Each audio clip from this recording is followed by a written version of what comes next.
আমি অভিভূত, আমার বাক রুদ্ধ।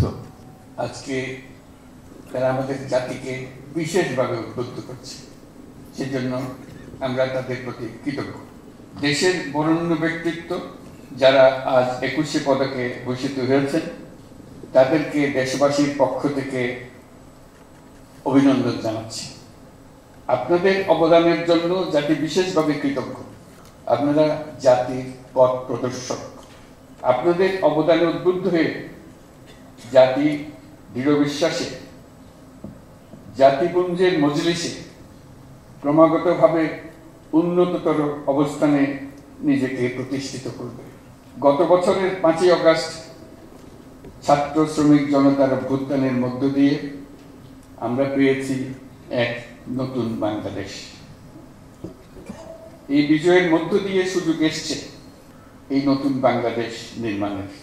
আজ এই পদক প্রদান অনুষ্ঠানে আমি গভীর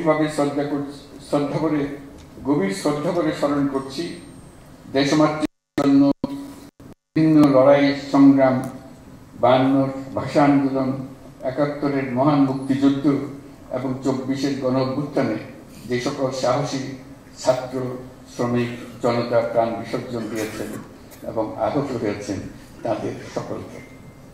দেশের পরিবর্তিত পরিস্থিতিতে এবারের অমর একুশে নতুন তাৎপর্য নিয়ে আমাদের সামনে উপস্থিত হয়েছে।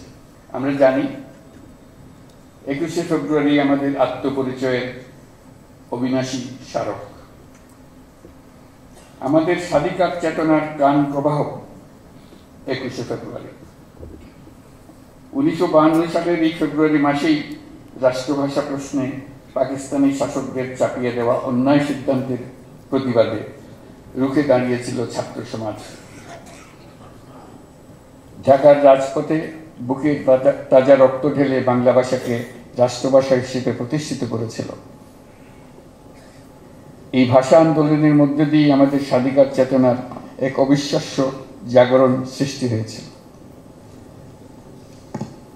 আমরা এখন অতীতের যে কোনো সময়ের চাইতে বেশি শক্তিশালী, উদ্যমী এবং সৃজনশীল।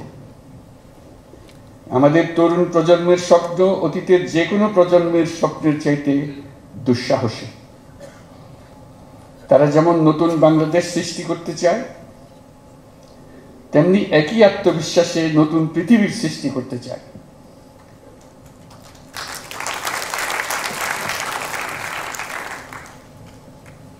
নতুন পৃথিবী সৃষ্টিতে তারা নেতৃত্ব দিতে চায়।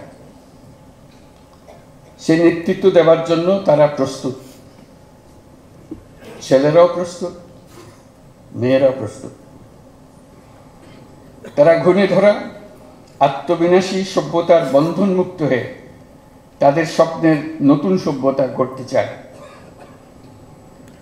সেই সভ্যতার মূল লক্ষ্য থাকবে পৃথিবীর সকল সম্পদের উপর প্রতিটি মানুষের সমান অধিকার নিশ্চিত করা, প্রতিটি মানুষের স্বপ্ন দেখার এবং সেই স্বপ্ন বাস্তবায়নের সকল সুযোগ নিশ্চিত করা, মানুষের জীবনযাত্রাকে এমনভাবে গড়ে তোলা যাতে করে পৃথিবীর অস্তিত্ব কোনো রকমে বিঘ্নিত না হয় এবং পৃথিবীর উপর বসবাসরত সকল প্রাণীর সুস্বাস্থ্য নিয়ে বেঁচে থাকা কোনো রকমে বিঘ্নিত না হয়। আজ এই মহান শহীদ দিবস ও আন্তর্জাতিক মাতৃভাষা দিবস 2025 উদযাপনের স্মরণীয় দিনে আমরা জাতির এই স্বপ্নের আশু বাস্তবায়ন নিশ্চিত হোক এই কামনা করছি।